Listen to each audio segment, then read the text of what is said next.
Hey everyone. Oh my goodness, I'm so excited. I'm just excited. I'm excited to be here. Me I'm too. excited to see your beautiful faces, and I'm excited to see how many people are logging in. As we are getting started, we would love Elizabeth. She already beat me to the punch. So Elizabeth is our back end maven. She is handling everything. We would love to get your name. Where are you joining us from? Just some information. And while that gets started, I'll tell you I'm joining from Utah. I am in Williamsburg, Virginia. Mm, And I am in Mechanicsville, Maryland. nice, nice. We love it. We love it. We love to see it. I am going to share my screen because we don't have a whole bunch of slides, but we have a few that we do want to share with you as we have this discussion. So can you all see my slides? Yes, it's up on the Yeah. screen. Wonderful, wonderful, awesome. Well, oh, I think I see a hand. Elizabeth, was that your hand? That was my hand, just letting you know I could see the slides. Go for it. Oh, perfect. Thank you. Thank you. Well, you know what? We want to get started. We are excited to have folks joining us. And like I said, go ahead and drop in the chat where are you joining us from, because we want to see where we have so many amazing guests. And we are excited to talk about Black women in the corporate space. If you were able to catch us on our previous panel, we touched on some of the things that are going on in corporate America, how it affects us today, and ways that we can actually show up and be authentic to ourselves while doing the best that we can, and also feeling like there is an opportunity for us to do what we need to do. And so I want to kick it off. My name is Andrea Otanez. I'm joined by two wonderful co-hosts, Kimberly Bannister and Andrea Donnor. I'm going to tell you a little bit about myself, and then I'm going to pass the baton off to Kimberly so she can go ahead and tell you a little bit about herself. So my name is Marie Otanez. I am the Chief of Staff Architect. I work with Chief of Staffs who are aspiring or currently Chief of Staffs, as well as executives in that space who they need a Chief of Staff and they're not quite sure how to engage with that role. A little bit about me. I wrote a book. I'm so excited about this. I wrote a book about being a Chief of Staff. It really lays the foundation of what it takes to be a successful Chief of Staff. And I'm actually in the process of writing my second book. So I'm going to have a trilogy of books about the Chief of Staff. So my second one, the Chief of Staff, is going to be about outcomes and impacts. And then the third one, you just got to stay tuned to find out what it is. This discussion for me is especially relevant because I am the daughter of immigrants. My parents hail from the beautiful island of Haiti and instilled in me a love of culture, a love of country, a love of people. And I've worked very, very hard, and I learned that from them. I have my own business, Own Your Power with Anne Marie, as well as I'm a full time employee and I'm employed at Microsoft. And with all of that, I was able to create a Chief of Staff Academy for people who want to get some of those skills and up-level themselves in the Chief of Staff Academy. So at the end of our chat, we're going to share with you all of our information so you can get in contact with us. So that's a little bit about me. I'm going to pass it over to Kimberly.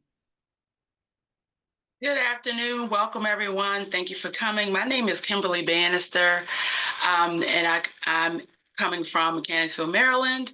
I have over 35 years experience working for the federal government. I retired at the end of 2023. I had all roles from a clerk typist all the way up to a program manager, handling all things operations, whether it be human resources, budget, finances, property, acquisition, etc.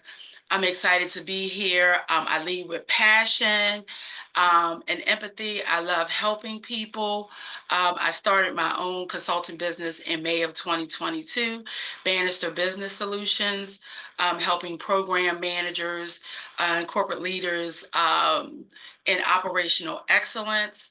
I'm also a licensed realtor and a tax preparer, and I lead from the place of helping others and empowering others to be successful in whatever their goals are in life, helping all their dreams dreams become reality. And I'm excited to be able to help that area. I'm working on some course development and some opportunities to work closer with program managers and corporate leaders. So I'm glad to be here, and I will turn it over to Andrea Donnor. Thank you. Thanks, Kimberly. Hey, everyone, I'm Andrea Donnor, and I'm the founder and CEO of the Soleil Group. And our tagline is Unlock and Unleash. And so what I do is I help individuals and corporations find what is blocking them and help them to unlock that and to unleash on, in their area as a person, your own talents, and for companies to unleash their talent to help drive revenues and really, and also I hope in many ways to help make this a better place. Outside of working for Soleil, I am a graduate of Harvard Business School. I've had a 20+ year career in Fortune 500 and private equity backed companies. One of the things that I really have prided myself on is building really healthy teams that are diverse and really deliver results. And in doing that, I've had to go on a big personal journey myself as a people leader, and really kind of dig deep, because I think as a people leader, and particularly as a woman, a Black woman in these corporate spaces, different things and traumas show up in this space. And so really trying to understand myself and how I show up and how that impacts my own career and those of my teams and the things that I lead.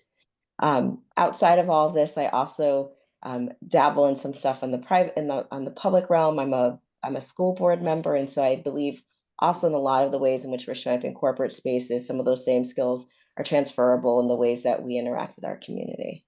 So I'm glad to be here and glad to kind of kick off our set of conversations. So the whole point of this is to talk, and so we want you to be very active in the chat. Hearts, emojis, throw your questions in there, throw your comments.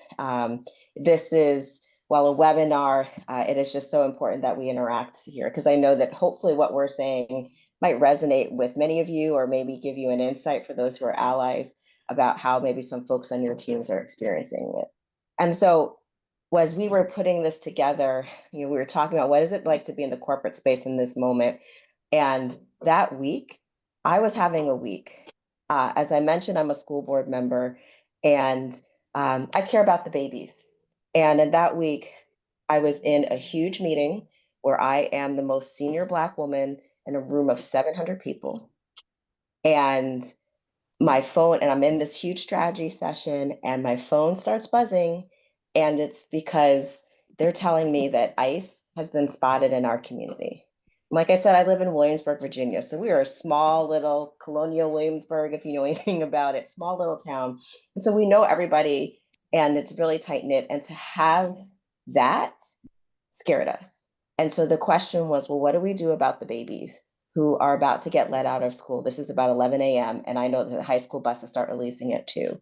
And so I'm sitting there in this meeting where I'm supposed to be, again, I'm visible because I'm the only one that looks like me, and I'm the most senior one that looks like me. And I'm supposed to care about delivering outcomes for this big Fortune 500, and my attention is pulled elsewhere.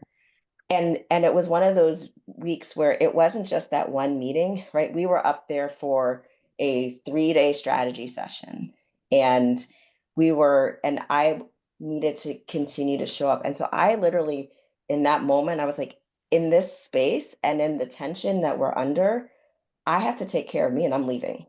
And so I packed up my bag because I knew I was sitting there and I was crying because I was so scared about what was happening in my community. And I'm like, my team seeing me sit here crying, they have no idea what's going on, is not healthy for them. I need to remove myself. And I did. And I told my leaders, this is what's happening. I'm out of here. I will check back in later. And thankfully they gave me the grace for that. But I think in this moment, it had me start to think about, like, how do we, as we have all these pressures, whether you're Black, whether you're white, whether you're Hispanic, Asian, women, like there's so much, what's happening in this moment is touching all of us in many different ways, government employees in particular. And so how do you navigate this? And, for many of us, like, we're not independently wealthy, maybe we're not entrepreneurs, we still have to keep these jobs. and still show up and still perform, but know that there's so much in the background. And so in that moment, that next day, we had a leadership meeting with just all of the director plus, and we had a town hall with the a fireside chat with one of the senior HR, senior SVPs, and the executive vice president of our group. And they were like, what's kind of how are people feeling? And I just stood up in that moment to be of boldness because I was like, I'm the only Black woman in this room. I can't hide. So I might as well just say what my truth is in the moment. I'm going to make a whole bunch of people feel uncomfortable. And that's okay because they need to feel and understand the discomfort that so many others had in this moment. And it opened up a wonderful dialogue in that room of others who are feeling similarly. We had people who are some of our leaders of our employee resource groups who felt that they are getting tasked. One of the OLA where I work, that's our Hispanic resource group, right? She was getting pulled in so many directions at work and at home, but people being worried. And so she started to talk, and then others started talking in the room. And I think it's how do we in these moments show up to A, take care of ourselves, and then B, bring our voices into the room in a powerful way that shifts the conversations, even in some of these companies that are trying to roll back and, all right, we did what y'all did in 2020, but now times have changed. So it's 2025, and now we have a different direction. And, we're comfortable leaving all of you behind. Like, how do we still continue to be relevant, to be vocal, to be bold, to have courage, and continue to shift and push the conversation when in many ways it's trying to push back against us. And so that was kind of what we were talking about as we opened this up. And I think it kind of it leads into a lot of things I know Kimberly's had working with because she's come out of government, and that is a huge place of stress for people. And Marie having as chief of staff, and those and her clients and the people she works with, how do you keep teams together? And I think it's just an important part of the conversation. Something you said, Andrea, and I was sitting here writing some notes, and I don't know if we necessarily did this years ago, but we all seem to be, at least in my circles, we're practicing in that moment. If there is a feeling that you have, you feel that feeling, because we're very used to, I'm not going to cry. I'm just going to work and get through this. And instead of just doing that, you feel that feeling. One of the things that I've also done, because I feel like I'm lucky enough that I can voice my opinion, because not everybody has that luxury. Some of us have to be very, very careful, and we recognize that. But for me, when I'm having a meeting with my leadership and they'll ask me, how are you doing? And if something just happened that day, I tell them straight up, I'm not well. I'm not well. And the reason I'm not well is, and I explain to them why I'm not well. And there's many times where they've sat back and said, oh, what do you need? I'm going to be offline for half the day. Because juggling all of that and just trying to be who you are is hard. And we know that they're looking at us. We know that they want to see what's the reaction. What are you going to do? And self-care is so important, and being true to yourself. And so I appreciated that you said the moment that this thing happened, you weren't thinking about the bottom line. You weren't thinking about all these things. You were thinking about, how do I take care of people? And for me, it's like, how do I take care of people? I remember my niece works for me part-time. And I remember we were in the office and we were working on some things. And I said, how are you doing with everything that's going on? And she said, well, am I going to be deported? My born here. I was born here. My parents are naturalized citizens. They've been here for, I'm going to tell on my age a little bit, over 50 years. And for her to say, am I going to be deported? Like, I wanted to burn my neighborhood down. Because I was still, and we had a good conversation. I said, well, let me explain what's going on and talk to your mom and dad. But in those moments, like, we have to honor the feelings that we have, because if we don't and we bottle them up, that doesn't help us at all. And I always say, deal with the feelings, then put it in a box, put it on a shelf, and then walk away. And if you feel like you can't, then lean into your community and have those folks who are around you help you deal with whatever you're navigating. And so I appreciated that that's how you started this conversation, because this is stuff that's happening every single day. It's not, last year, 2 years ago, this today, last week, this is what happened. Yes, I will say, Andrea, thanks for opening with that example of how things are still happening today. And I applaud you for having the courage to remove yourself from the situation and later on to speak up in a different conversation about how it made you feel and the impact it had on you. A couple things Anne Marie said resonated with me as well about self-care. We have to take care of ourselves, and that's an area that I slack in myself, so I have to do better. I have always been the type that love to take care of people and look out for people just as well as myself. And as Anne Marie mentioned, I've worked in the federal government for over 35 years. This current environment, I have a lot of colleagues, associates that are still in the federal government, even those with 30 plus years who have tenure, who are career, are still afraid. They're still nervous, they're scared. Well, what's going to happen to me in the event of a rift? What's going to happen to me if, even though I'm eligible for early retirement, that wasn't my plan. I'm not ready to retire at 57 and a half because I can work longer. I'm healthy, I'm happy, I like my job. So, we are often over scrutinized, under supported in these leadership roles. We have to take time to assess how we feel. And again, Anne Marie, I agree with you. We have to, and Andrea as well, we have to deal with the feelings. We have to have more conversations with like-minded people and talk about how to deal with the feelings in a positive way that doesn't hinder our ability to continue to move in corporate arenas. Although it may be challenging, we have had our ancestors who have overcome a lot harder things with less resources than we have today.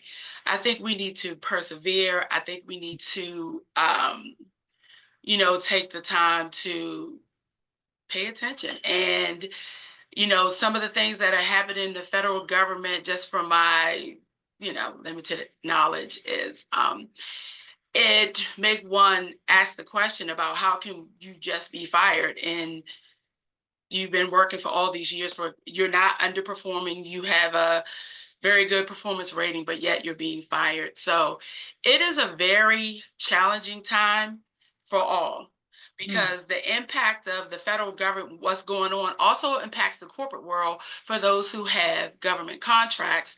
Some were halted. There will be probably limited opportunities going forward for new contracts. So everyone's being impacted by the decisions that are being made today. And so I will reiterate and re-say that self-care is important, and feeling how we feel is okay. Is what are we going to do about how we feel? How are we going to pivot? Yeah. How are we going to shift? What are we going to do differently? Because we definitely have to do different to move forward. We definitely have to do different to move forward. How will we pivot? Yeah. Something that popped into my mind, and Andrea, you talked to me a little bit about this too, was the power of community. The fact that we need to, like, this is a community. Like, we are building communities everywhere because, one, when the load is too heavy, you've got to lean into some place that can help you so you don't feel like you're drowning or you're overwhelmed. I know, in our last conversation, when the three of us spoke, I walked away so energized because I looked at two women who are like-minded, who are dealing with some of the same things that I deal with, and we were able to collaborate on just some of the thoughts and the things that we see that are going on in this world. And so that's one of the things that I always offer up to people that I'm talking to. Who is your community? If you're not actively building your community, do that right now. If you don't have a community right now, this is your community, and start building your community when you get off of this call. because that's the thing that's going to help support you when times are so tough and things seem dire, and you never want to get that text where somebody has done something fatal because they were so overwhelmed, and this time, you said challenging so many times, Kimberly, but I think that's so apropos. This is a challenging time. Like, we want to find the joy, but every day we wake up and we're like, what's it today? How am I going to show up at work today? How is that going to impact me today? And how does it impact my family? My husband work, am I in a grumpy mood because dealing with all the stuff in society that's got me overwhelmed? Like, how am I going to show up at home? Am I going to be happy? Is it going to affect the relationships that I have? And I don't want that. And so that's one of the things that popped into my mind when you were talking is make sure you're building up your community. That should be your number one. Who is in my corner? Who's looking out for me? If I can share a quick story, several years ago, when the company that I work for started announcing layoffs, and they announced 10,000 plus layoffs, one of my sponsors reached out to me and sent an email and said, "What do I need to do to help you right now? Are you okay?" This was my sponsor.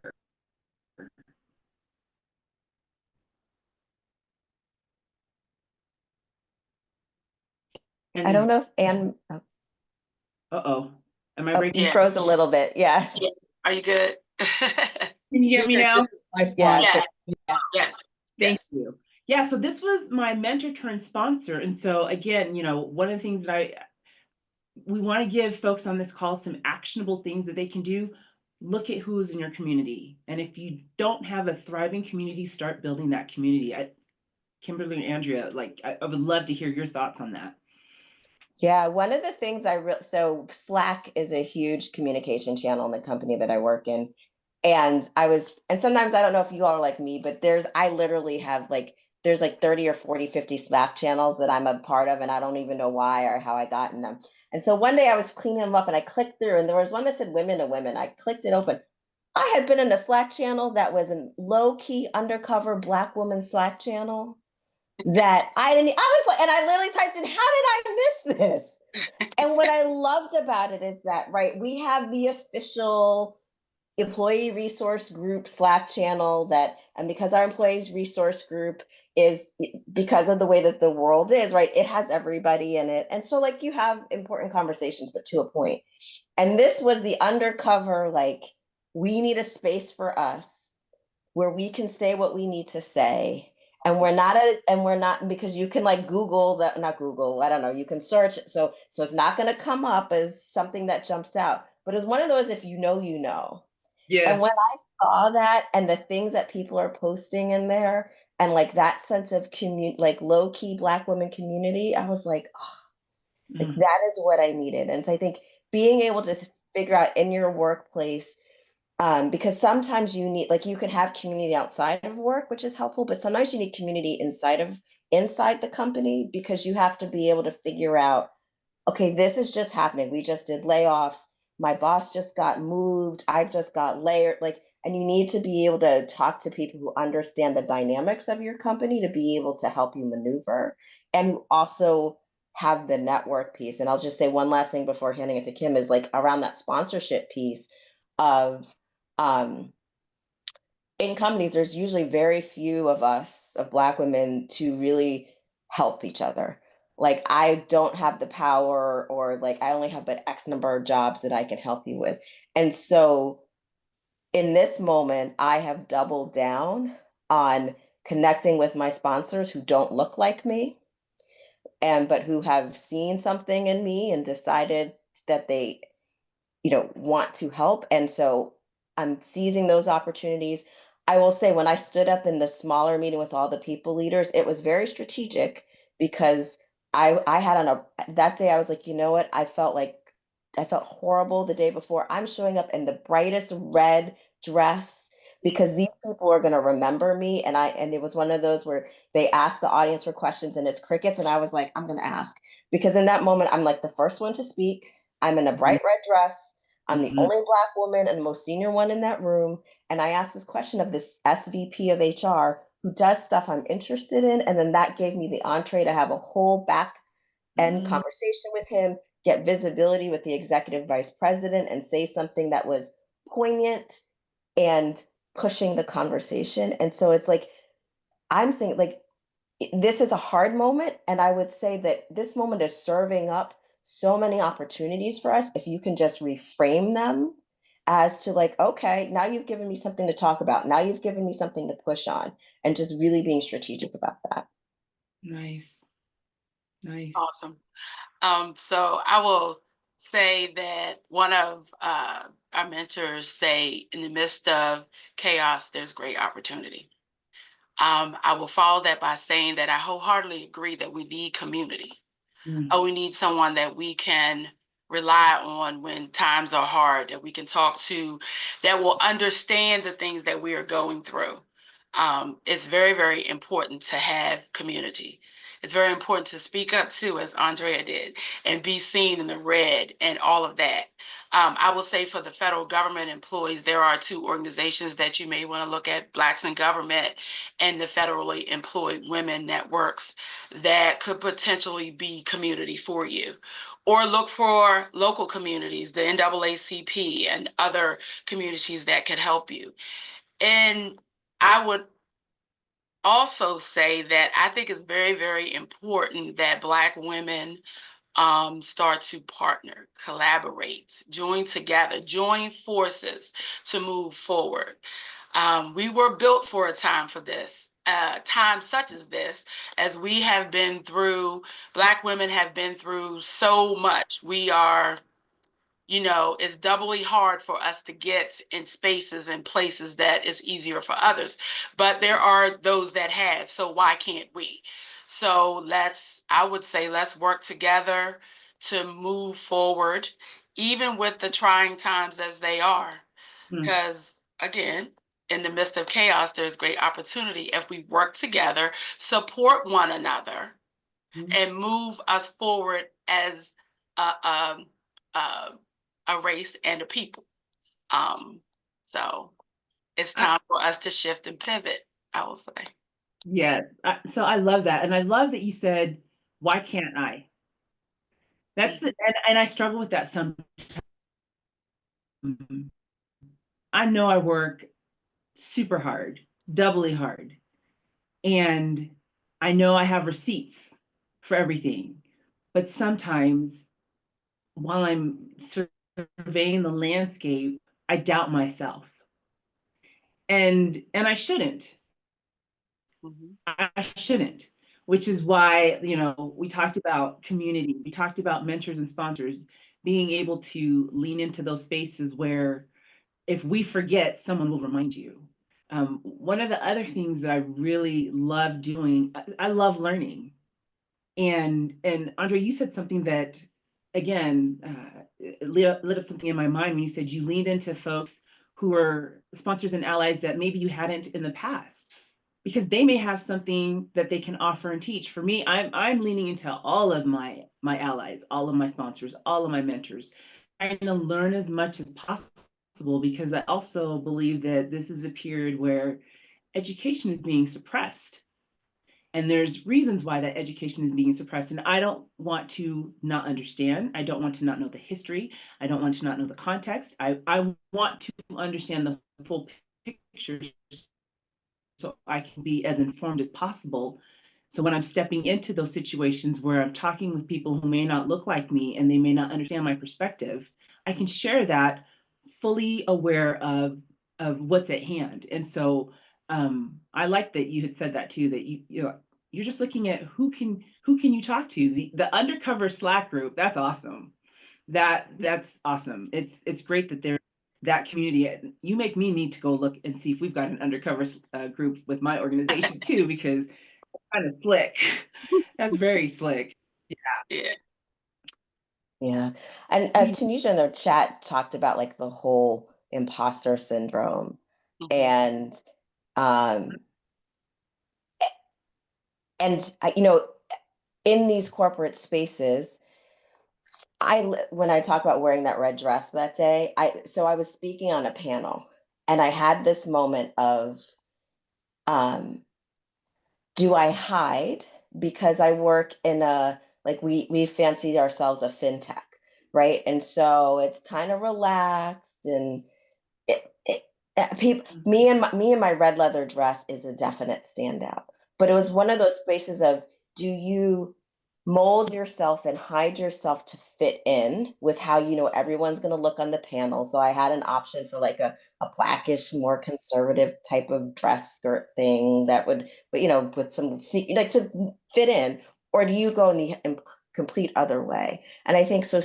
And for me, I was like, I'm going to go in the other way because my 20 plus years in corporate where I tried to fit in, and especially because I come from a certain, right, I'm a Gen Xer. So I started with like the rules of baby boomers. And like, I remember the first time I wore like red nail polish to work, because I was always told like, you wear very conservative nails because you don't want anything to stand out. And so to be able to go from that to saying like, I I need to show up in the full essence of me because I deserve to be here. I actually have more and better credentials than the people who are sitting on this panel next to me and most of the people in the room. And there is no need for me to hide to try to blend in with them because I'm sorry, like the hair looks like this, the skin looks like this. There is no hiding. I don't look like one of the fintech guys. So, in my Patagonia, whatever. So just stop it.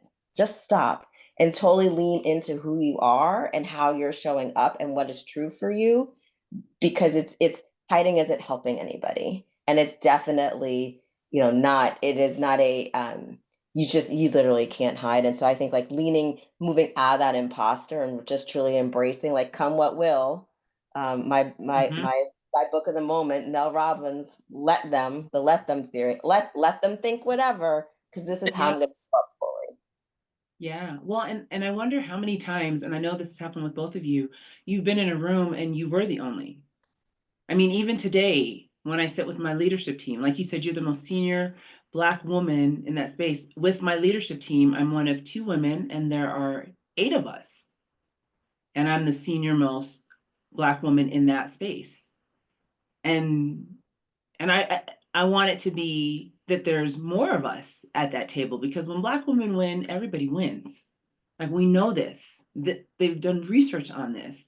But to walk into a space where you are still the only, and it's 2025, and now we have these things that we're fighting, it can be so daunting and overwhelming. But you still show up, you still kill it, you still do you in the way that you know how to do you, and they should be leaning in, trying to blend in with us.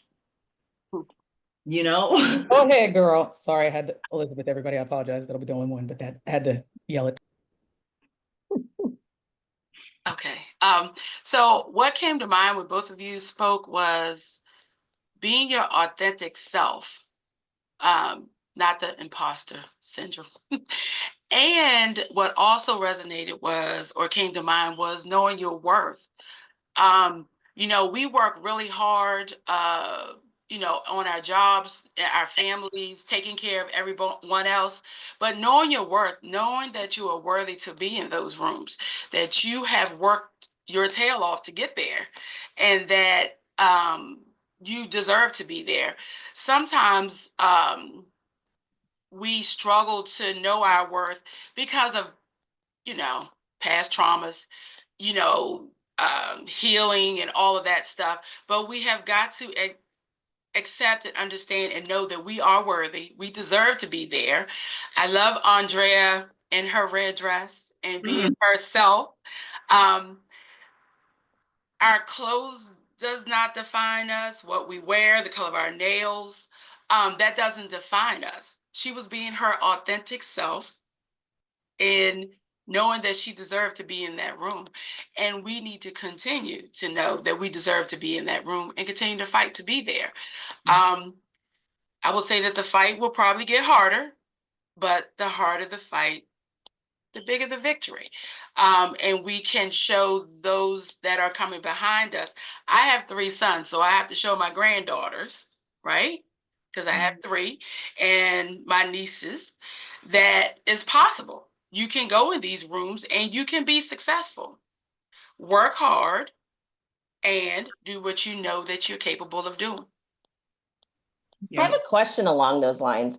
As you're thinking about, right, all of us in our bios, we've been in corporate, 15, 20 plus years. And so I think part of my confidence is I've been here long enough, like I have credibility. But what would you say to those of us that have mentors or nieces or daughters or granddaughters or people in our lives, or even the people in our team who are more junior, who are maybe only 5 or 10 years out of undergrad and just don't have that track record behind them? How can they navigate in this time? So I love that you asked that question, because it takes me back again to my nieces, because all of us have family that we're trying to build a future for them too. And the thing that I shared with my niece, and I had told her, I said, I had never thought I could be an entrepreneur. My dream, and this is, well, I love my parents, I love everybody who helped me get to where I was. What I was always taught is work the 9 to 5. When you're 65, you can retire, and then that's when life kind of starts, And to be at this stage in my life, I have many, many, many years before I retire, and looking at being an entrepreneur and recognizing I have options. So those younger voices, those younger faces, it's helping them craft a narrative that gives them a lot of options, so they know I want to have the experience, but I have the skill. I have the ability. Nothing can stop me. The only thing that's going to stop me is myself. And I will put limiters on myself. No one can limit what I can do. And having them understand that that's what you want, let's figure out how to get that. Let's figure out what do you need to do to get that. And not settling for one dream, but having endless dreams. And again, for me, just learning that there are so many options. And if I had those options when I was younger, would things have been different? We don't know. I am where I am today, and I'm grateful for where I am today, and I'm grateful for the things that I've learned. But to watch her say, I think I might want to have my own company, and she's 16. And I'm like, yes, you can. You can have your own company. And the next day she says, maybe I want to be the CEO of Nike. Yes, you can do that too. Like, what is it that you want to do? How big do you want to dream? And let's figure out how to make that dream come true. And so for me, that's kind of how that. Okay. I will say, Anne Marie, that your story, my story resonates with yours. Growing up, raised by my mom, we were taught get a 9 to 5 and work until you're 65, get your retirement and your Social Security. I kind of felt like I wanted more as I was going through so I went to the federal government right out of high school. I graduated in June. I started with the federal government in August and worked. So I worked my way up, got my college degree while I was in working, going to school at the same time. But I will say that I oftentimes ask myself too, if I had other opportunities, would I have chosen the federal government as my career path? But at the time, that's what we knew. That's what we were taught. That's what we knew. Right. And I want my grandchildren, nieces, others to know that there are other opportunities. As I was raising my sons, and my oldest son went to college, but it really wasn't for him. So now he's an entrepreneur. Okay, he's a licensed barber. My youngest son went to the military, came back. He works for a contractor, but he's also an entrepreneur. My middle son he works for the federal government, but he has options. He has worked his way up in 10 years to be a senior HR person. So we don't have to limit ourselves to just a 9 to 5 job. There are a lot of opportunities out there. And hopefully, Andrea, I'll answer your question by saying this. I will say that for those who, get a mentor. Even in the federal government, as I was working for different leadership, I ended up with one leader who was awesome, and I still think she is awesome. I asked her to be my mentor because she became an SES at a very young age, in her late 30s. She was in the senior executive service. And it was through her determination, her working hard, and all of that. And there weren't a lot of times she sits in rooms where she is the only woman and she is the youngest and she's African American that is in the senior executive service. So I looked up to her and I aspired to be her, and she really mentored me into aspiring for more and doing more. So I would say, although I decided before the end of my career that I didn't want the senior executive service, the things that go along with the senior executive service, and I kind of wanted to be my own boss. But I would suggest or recommend finding a good mentor, a coach, someone who can guide you or help you, talk you through what you really aspire to do and what you want to do and which way you want to take your career path and start on that journey. That's what I would recommend or suggest. So, Yeah. That's awesome. Just for the folks who have dialed in, we, like Andrea said at the beginning also, we want this to be very interactive. So if you do have questions or things that you want to ask, go ahead and either pop it in the chat, or Elizabeth is working the room for us. You can also ping her and let us know if you've got questions that you would love to have us answer, because we're curious to hear what is your experience, what's going on for you, and how are you navigating these difficult times. Kimberly she's dropping some breadcrumbs for us right now, because she talked a little bit about the pivot, and so we're gonna get to the pivot in just a moment. But yeah, going back to you, Andrea, I hope that helped answer that question that you asked, because I think that was a fabulous question. Yeah. It was a great question. And because a lot of people struggle with that. Yeah. Well, and then I also wonder, right, so in these corporate spaces, a lot of the differential investment programs are going away. So where I work, I was part of the Advancing Black and Hispanic Leaders. And right, those kinds of things are under attack. Some of the women's groups in those differential investments. And so what advice or how do you think we should navigate in those spaces where, those things were set up for a reason? Because in many of our organizations, whether you're, from a historically marginalized group, whether you're a woman, right, those were set up because there is a lack of that particular representation at that level or in that group. And because we all know, right, our companies do better, the more diverse they are, the better the results are, right? All of the studies show that. But how do you navigate now when a lot of those things and those programs are being kind of taken away? Great question.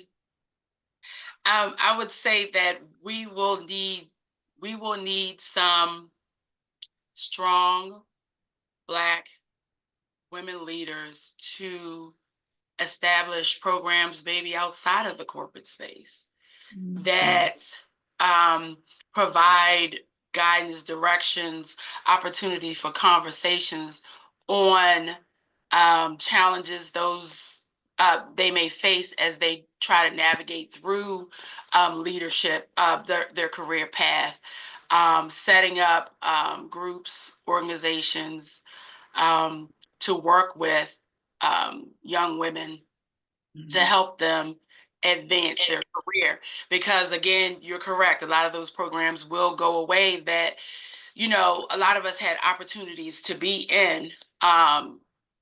So again, I will reiterate that we need strong Black women to set up groups outside of corporate organizations to support our young ladies that are coming up behind us. Yeah, I echo that. I think it's, again, if we go back to, we're trying to establish multiple communities, and like you said, what type of community and what are the programs that are associated with that community? For me personally, I am a lot more intentional about where my dollars are going, and I'm in a space where I can be intentional. Everybody does not have that privilege, and I recognize that. But I know that if I use my dollars wisely, hopefully those folks who were not in a position to pick, maybe it'll afford them the opportunity to pick, because now I'm not going to one spot or uh, for comfort, but I'm looking who's running this organization. Do they look like me? At a very young age, when I started in corporate America and I was interviewing for the plethora of organizations that I worked for, I always looked to see who was on the board. I always looked to see who was on the board. And if it did not seem like it was representative, then I looked to see who's the highest ranking member of that board. Is it a woman? And that helped me make choices about where I wanted to work and who I wanted to work for. Because if I don't see me there, I'm never going to be able to get there. And can I create the path to get there? Probably. And I think a lot of us are finding ourselves in a situation where we have to create the path for others to follow.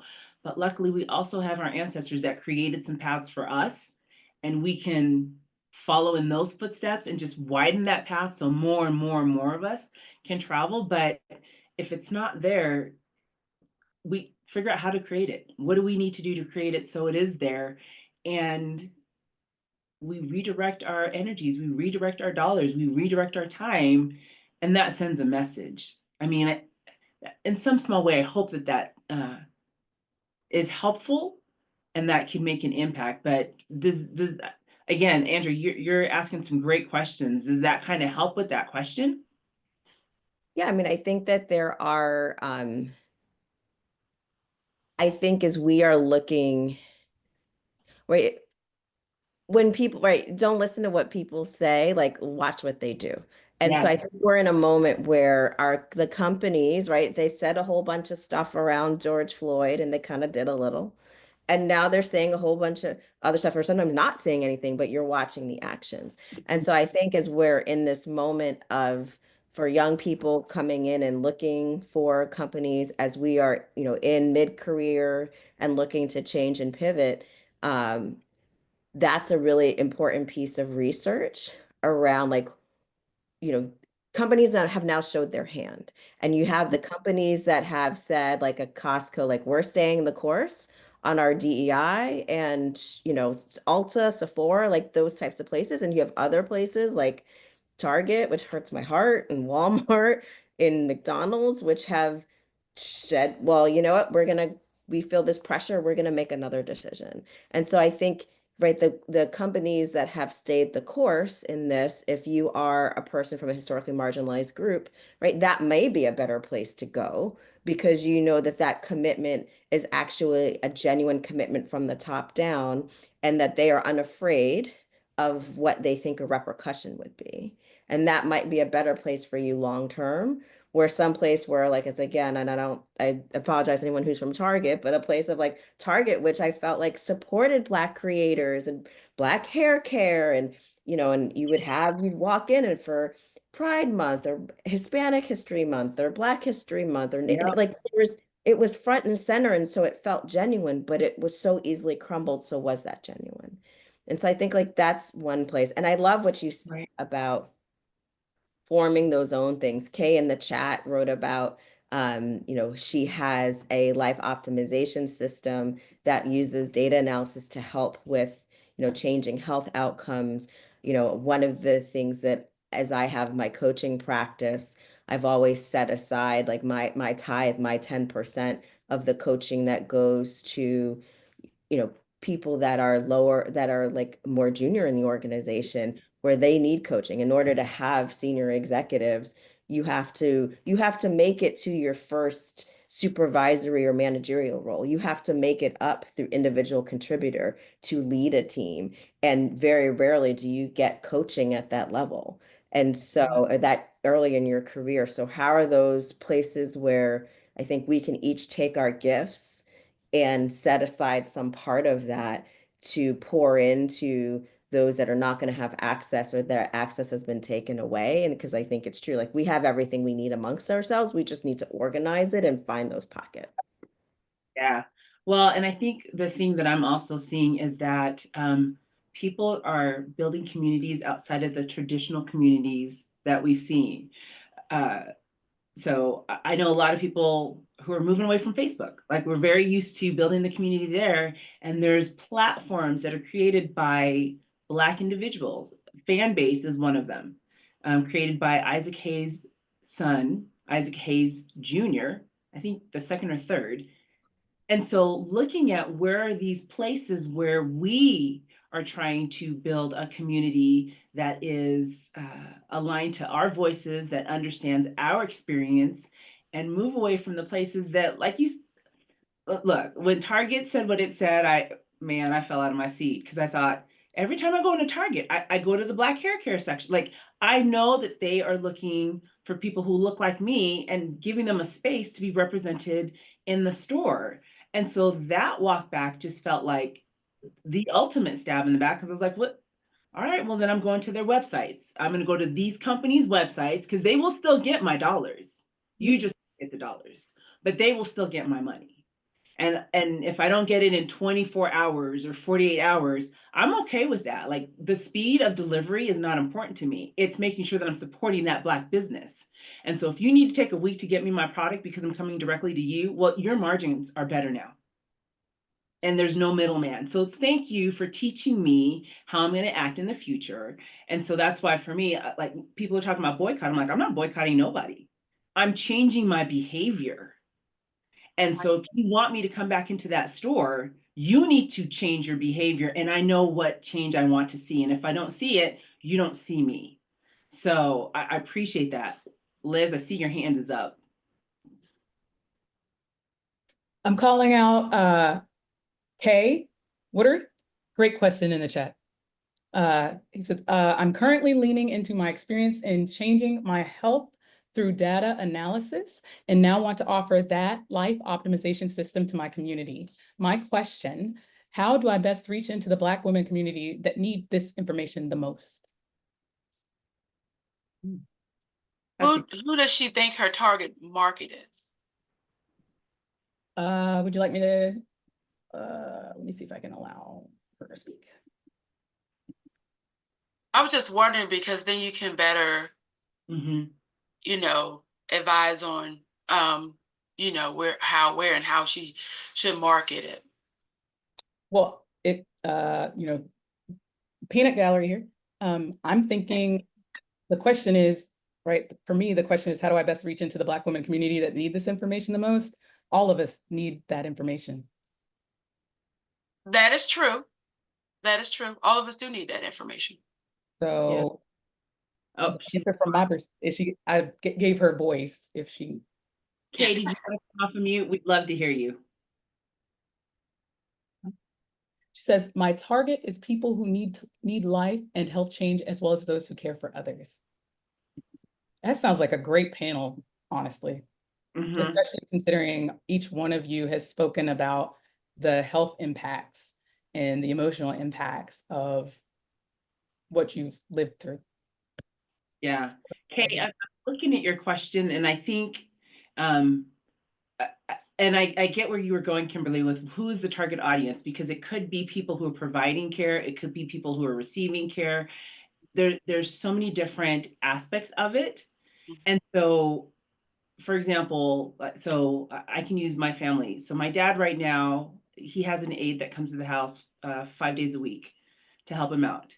And if this is something that would be helpful for him, your target would be the people that are providing the service to my dad as the go through, because they can then say, oh, there's this app, I know it's developed by this woman, this organization, and it best suits your need. It's actually developed by somebody who's Black, and so they're going to understand your perspective. And so I think, like, your question is, have you decided who your target audience or audiences are? And then we can kind of narrow in on what is their desire, because we want to help everybody, but what is it? You eat an elephant one bite at a time. Yeah, I finally found the microphone that you made available. Thank you. This is Kay Woodard, and that is the target is I'm experiencing an amazing improvement in my health. And through knowledge and through the ability to see my data and to see how my heart changes, see how my health, my blood pressure, my glucose, all of my different numbers are playing against each other, gave me the ability to tweak on a daily basis what I would do to reach my next goal. So the people that I'm looking for are people who need that life change, because the energy and the metabolism changes that I've experienced have been life changing for me. And I know my sisters in the situation, the anxiety that we've been going through over the last month or so, it has had an effect on my health. And if we don't do something to recognize and to change that, it's going to start turning into real health problems. So my market is those who look like me and have loved ones that they take care of. Because Anne Marie, if your father is being taken care of by someone else, wouldn't it be nice if you could see his activity, his heart data, how he is actually doing by technology, and take their word as well? Yeah, yeah. And I think that's a great like segue into, one of the next topics we want to talk about is like that pivot, because I think it's not just the career pivot, right? It's as you said, the stress and the toll that it takes on so many of our bodies. Like I can attest, I had a very stressful year with a bunch of org changes. I put on 20 pounds this year from stress. Right. Wow. I've had someone on my team who she's going out. She was in the hospital yesterday because her blood pressure had shot through the roof. And I was like, I need you to not stroke out over this job. And so I think that's a great way. And I think one of the, to just segue us into, we want to talk about the pivot. Yeah. Absolutely. Wholeheartedly agree. Definitely want to talk about the pivot. And I will also add that not only in the workforce, health as well, as Andrea mentioned, because as I look at both of my parents, aging parents, they both have health issues. My mother is diabetic, kidney failure, and my father has heart problems. So, me dealing with trying to deal with the things that come with taking care of your elderly parents, plus being a wife, mother, grandmother, running a business, then our health plays a key role in that as well. So we definitely need to focus on the pivot, not only in our careers, but in our health as well, so that we can move forward in a healthy and prosperous way, to be able to fight the challenges that we know we're going to face over the next 3 to 4 years, to continue to be successful in our careers, our businesses, whatever roles we choose to be. So we definitely want to focus our next talk on how do we pivot in these trying times? What do we do? Any final comments, Andrea or Anne Marie? For me, this has been amazing. Again, I love any opportunity I have to talk with both of you. We've had amazing people on this call. I threw up our contact information so people can get in contact with us. Elizabeth has posted it in the chat. Again, thank you both for being my partners in this conversation. So I appreciate it. I'm looking forward to our next conversation. Andrea, you. Yeah, no, I just want to say I'm grateful for everyone for joining us today.